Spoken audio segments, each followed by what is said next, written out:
Baik, Assalamualaikum dan selamat sejahtera. Hari ini kita akan menyambung semula tajuk 8.2 iaitu pelaksanaan dasar ekonomi baru.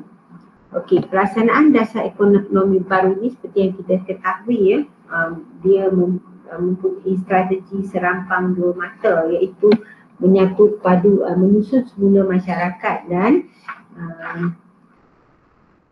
yang keduanya adalah membasmi kemiskinan Jadi di sini pendekatan yang diambil oleh dasar ekonomi baru ini bermula dengan rancangan Malaysia kedua hinggalah rancangan Malaysia kelima adalah dengan pertama meningkatkan taraf hidup rakyat, kedua memperkenalkan rancangan buku hijau, ketiga memperkasakan peranan agensi kerajaan, yang keempat pembangunan tanah oleh peladang, yang kelima ialah pendidikan untuk tenaga kerja mahir. Yang keenam pengenalan industri kecil dan sederhana. Yang ketujuh pemilikan modal saham. Dan yang ke-8 pembangunan wilayah. Kita lihat yang pertama dahulu meningkatkan taraf hidup rakyat. Peningkatan taraf hidup rakyat ini perlu dilakukan di kawasan luar bandar dan juga di bandar Kerana di luar bandar fokusnya adalah kepada penduduk miskin, khususnya golongan petani, berkebun getah, kelapa, nelayan dan penduduk kampung baharu. Ini penduduk kampung baharu ni kalau anda masih ingat adalah dalam peristiwa rancangan BRICS apabila penduduk Cina di pinggir-pinggir hutan dipindahkan ke kawasan kampung baru dan untuk itu mereka telah menggerakkan peranan koperasi bagi membantu masyarakat luar bandar ini. Antara program yang dilaksanakan untuk membantu penduduk di luar bandar ini adalah dengan penerokaan tanah baharu, bantuan peralatan pertanian, khidmat nasihat, subsidi benih, baja, kemudahan kredit, pemasaran dan pusat kemajuan peladang. Jadi bila petani-petani ini dah mula menanam, mereka perlukan pemasaran contohnya durian kan. Sekarang ni banyak sungguh di pasaran ni tak reti nak memasarkannya. Jadi mereka perlukan bantuan lah Jadi ini digerakkan melalui gerakan koperasi. Okey, bagi penduduk bandar pula tumpuan diberikan juga terhadap penduduk miskin Dan mereka ini miskin adalah kerana pendapatannya rendah dan mereka menghadapi masalah perumahan. Antara usaha yang dibuat oleh kerajaan adalah dengan memajukan pelbagai jenis perindustrian dan perniagaan yang membuka peluang pekerjaan dan meningkatkan pendapatan golongan miskin. Antara kemudahan yang disediakan adalah seperti kemudahan asas, seperti pendidikan, bekalan lain, bekalan elektrik, jalan raya, bantuan beasiswa, buku teks percuma, makanan tambahan kepada kanak-kanak dan program rumah murah. Program rumah murah ni kita pun dah belajar dalam episod yang lalu tu kalau tak silap saya dalam bab 5 Okey, pendekatan yang kedua adalah dengan melaksanakan rancangan buku hijau. Ia dilaksanakan oleh Perdana Menteri yang ketiga iaitu Perdana Menteri yang kedua iaitu Tun Abdul Razak Hussein pada 20 Disember 1974. Matlamat rancangan buku hijau ini adalah bagi menambah pendapatan rakyat, menambah pengeluaran makanan agar cukup untuk penduduk dalam negara. Tumpuan diberikan untuk menggunakan tanah sepenuhnya, mengusahakan tanah dengan tanaman jangka pendek, perkebunan berkelompok, pencernakan, pemasaran dan projek kecil yang lain. Rancangan buku hijau ini bertujuan melipat gandakan pengeluaran bahan makanan supaya cukup untuk keperluan negara. Dan ini dapat menambah pendapatan penduduk luar bandar dan mengurangkan tekanan inflasi. Jadi duit ada, barangan tak ada pun susah juga. Jadi dengan adanya rancangan buku hijau ini dapat membantu mereka Baik, dan menggalakkan juga rakyat melibatkan diri dalam program-program pembangunan. Dengan pelaksanaan buku hijau ini, kita dapati penggunaan tanah dapat dimaksimumkan agar dapat menghasilkan pendapatan persampingan. Okey, cara pelaksanaan rancangan buku hijau atau juga dikenali sebagai gerakan Bumi Jaya ini adalah pertama sekali mereka perlu memberi penerangan kepada orang ramai tentang konsep dan tujuan rancangan ini. Nanti kalau tidak diterangkan rakyat tak tahu jadi rakyat tidak akan main peranan mereka untuk memberikan penerangan yang lebih berkesan kempen-kempen juga diadakanlah untuk menggalakkan orang ramai menanam dan juga beternak. Okey, kesan rancangan buku hijau ini kita dapati Malaysia dapat mengurangkan import makanan dan juga mengelakkan pengaliran wang keluar Okey, proses pendekatannya macam mana kita nak laksanakan. Kalau dulu zaman saya dulu arwah ayah saya dia menanam secara kecil-kecilan lah dekat tepi kami tinggal dalam kawasan tentera tu, kamp tentera tu jadi banyaklah tanah dekat tepi tu kita gunakan sebab masa dulu hutannya tebal taklah macam sekarang bangunan batu lebih banyak daripada hutan. Okey, jadi pertama sekali dia menggalakkan tanaman jangka pendek tanaman yang mendatangkan hasil dalam masa yang pendek.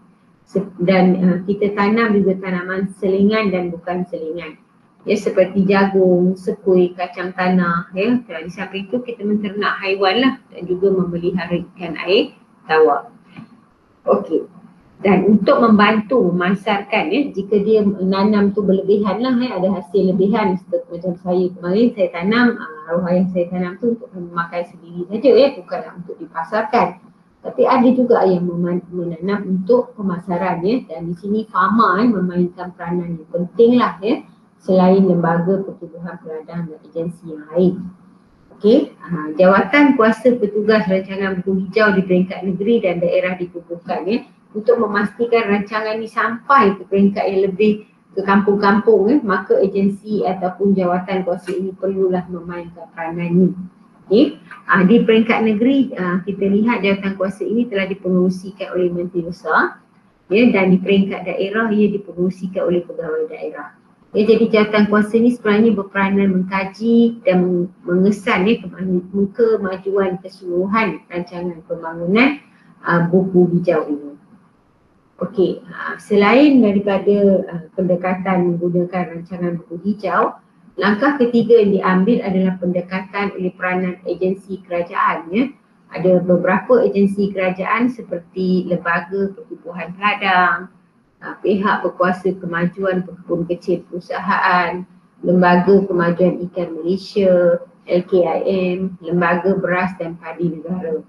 Okey, jadi pendekatan yang digunakan oleh agensi kerajaan ini adalah menambah pendapatan rakyat tujuan dia adalah untuk menambah pendapatan rakyat dan membuka peluang pekerjaan yang lebih banyak untuk semua kaum mereka juga memberi bantuan dari segi peralatan, biji benih, kemudahan pinjaman dan khidmat nasihat kita tengok satu di sini contohnya RISDA dia fokus RISDA ni adalah terhadap tanaman getah jadi RISDA membantulah dalam penyelidikan R&D untuk menghasilkan getah yang pokok getah yang berkualiti itu contohnya. Lembaga Padi Negara pun sama juga mereka ni juga melakukan R&D untuk melihat menghasilkan biji benih padi yang dapat yang lebih berkualiti Okey, yang keempat pula kita lihat ialah Lembaga Kemajuan Tanah, Persekutuan Felda dan Pembangunan Tanah. Ini pendekatan yang keempat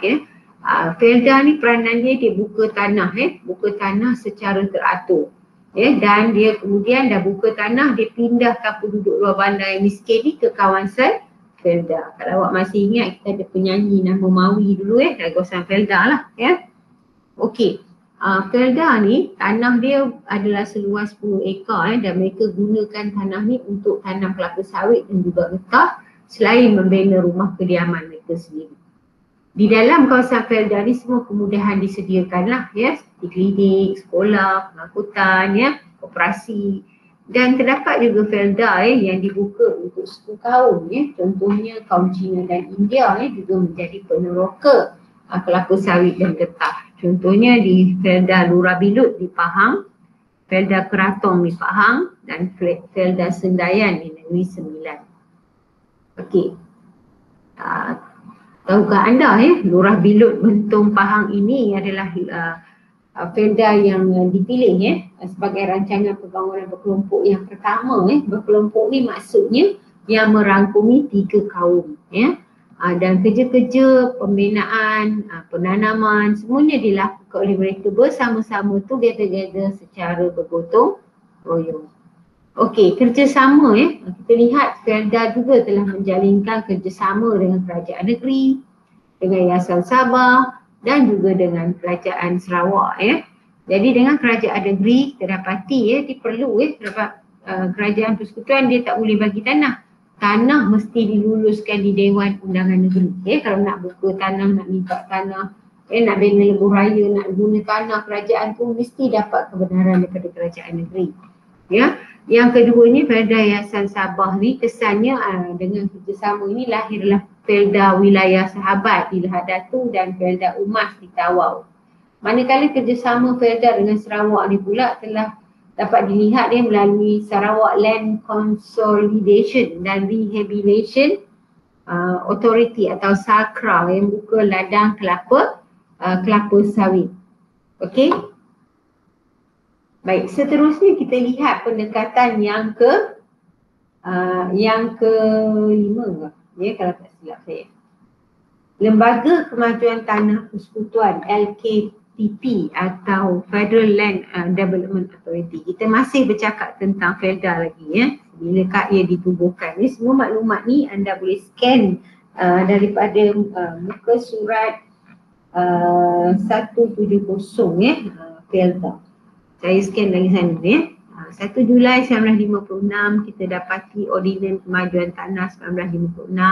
Akta 474 telah membawa kepada penubuhan Felda. Peranannya adalah menempatkan semula penduduk luar bandar yang miskin ke satu kawasan baru. Tadi saya kata 10 ekar tadilah, dan kawasan itu disediakan dengan pelbagai kemudahan. Di sini mereka menanam kelapa sawit dan juga menanam tekah.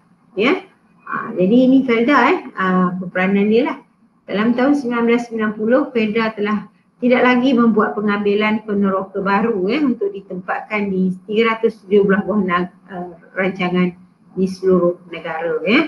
Kerajaan telah memberikan kepercayaan kepada Felda untuk berdiri dengan keuangannya sendiri. Jadi kerajaan dah campur tangan lah. Dia dah serah pada agensi Felda ni.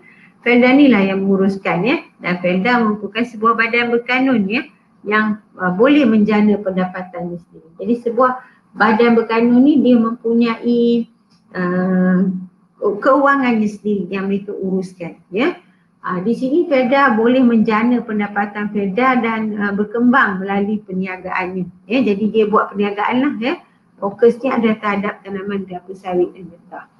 Pada tahun 1996 kerajaan tidak lagi menyalurkan apa-apa peruntukan untuk operasi kepada Felda.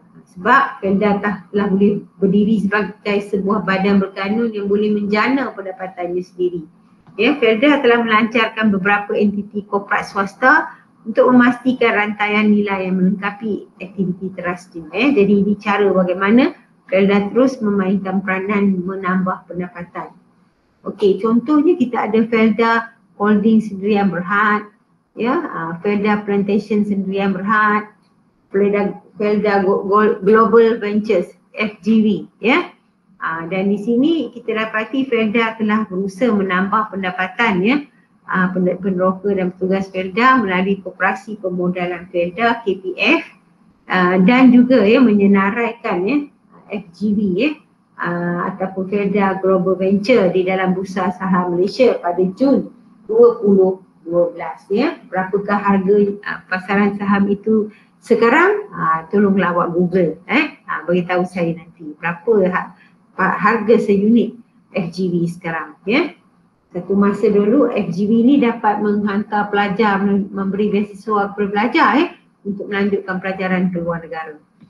Okey, Yayasan Sabah pula. Yayasan Sabah ni telah ditubuhkan pada tahun 1966.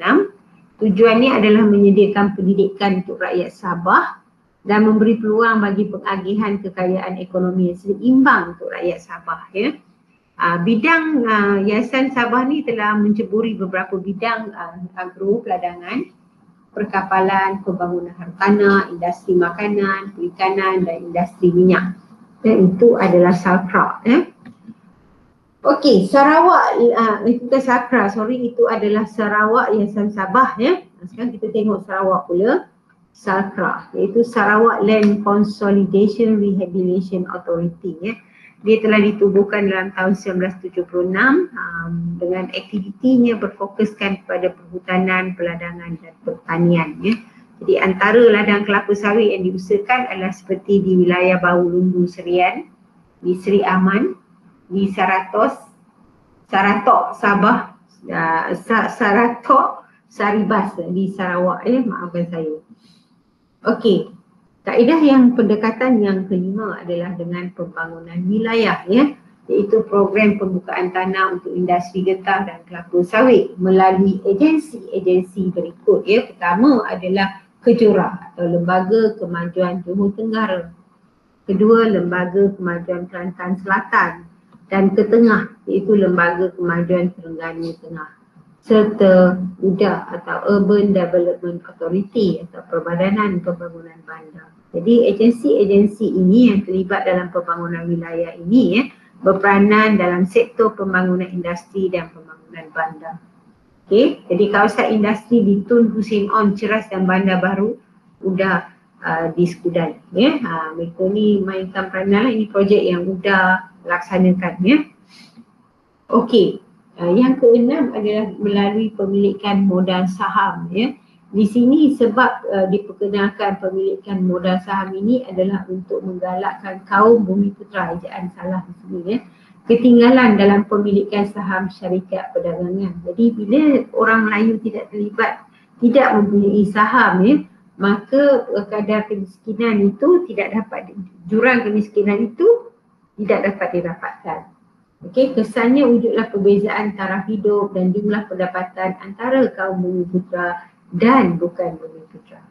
Jadi usaha menambah modal saham Bumiputera ini telah dilakukan bagi tujuan mewujudkan masyarakat perdagangan dan perindustrian Bumiputera MBPPB melalui penubuhan modalan nasional berhad. Jadi kita lihat PNB ini memainkan peranan menghasilkan saham-saham untuk dibeli oleh kaum Bumiputera dan juga bukan Bumiputera. Jadi amanah saham nasional ini, amanah saham nasional atau amanah saham Bumiputera ini menggalakkan lagi Bumiputera memiliki saham.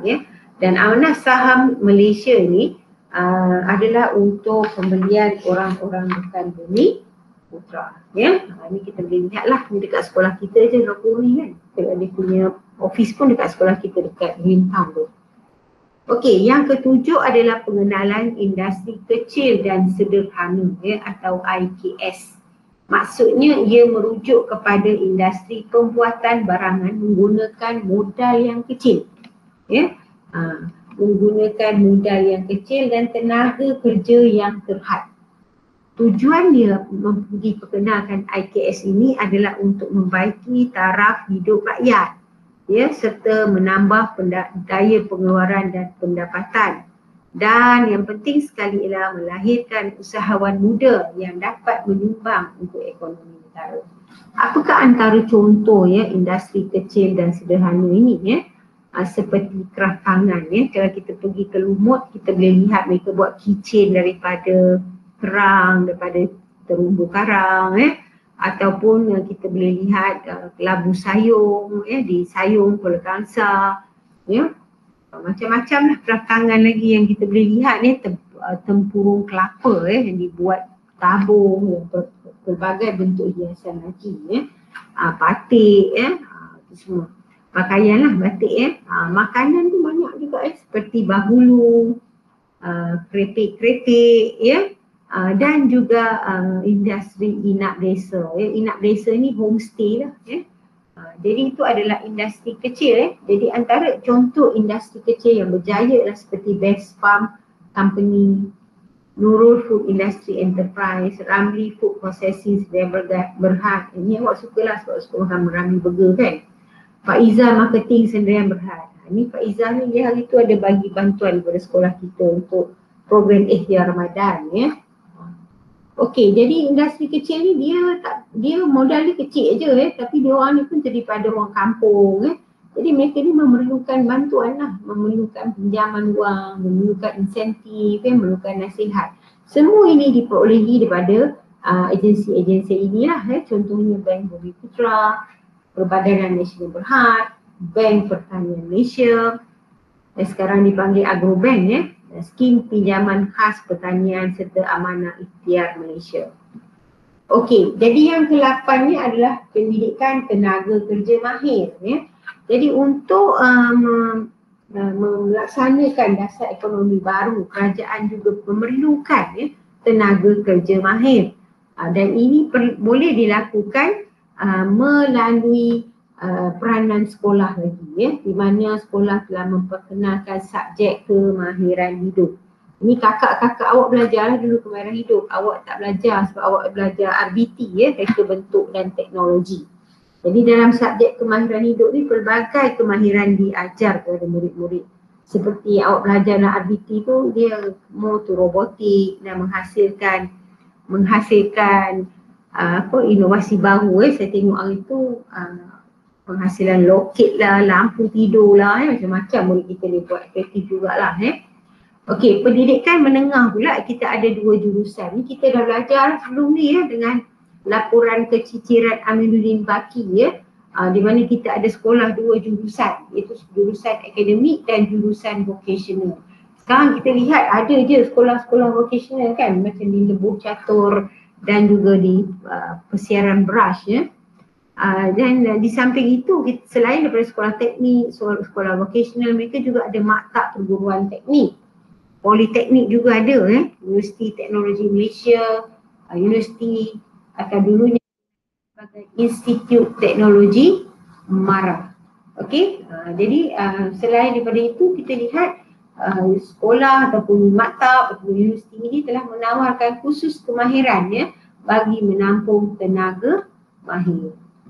Okey, ini adalah gambar gambar di mana pusat-pusat kemahiran di mana tenaga mahir dihasilkan. Contohnya College Vocational Beaufort. Awak dah pernah tengok dah College Vocational dekat sekolah kita tu kan, kat Lebuh Catur. Politeknik Ibrahim, Politeknik Umpoma dekat rumah saya Edtech, Shah Alam. Ni nampak mereka belajar pelbagai kemahiran Okey, kesimpulannya dalam usaha membasmi kemiskinan ni kita dapati DED ni peranan dia adalah membasmi kemiskinan dan menyusun semula masyarakat. Semua ini adalah bagi menghasilkan masyarakat yang bersatu padu. Namun dalam pada kita mengadakan pelbagai program pembangunan, kerajaan juga mahu memastikan supaya alam sekitar turut dijaga. Okey, dan dengan semua rancangan yang diselenggara di bawah dasar ekonomi baru itu, taraf hidup rakyat ini dapat ditingkatkan. Bila taraf hidup rakyat meningkat, kemakmuran negara juga turut meningkat. Okey. Kita berhenti di sini dan akan beri laluan untuk awak melaksanakan latihan dan di dalam tugasan yang saya telah berikan semasa awak pergi mengambilnya di sekolah. Sila buka latihan objektif bab 8 unit 8.2 ni dan tolong buat Okey, sekian, terima kasih.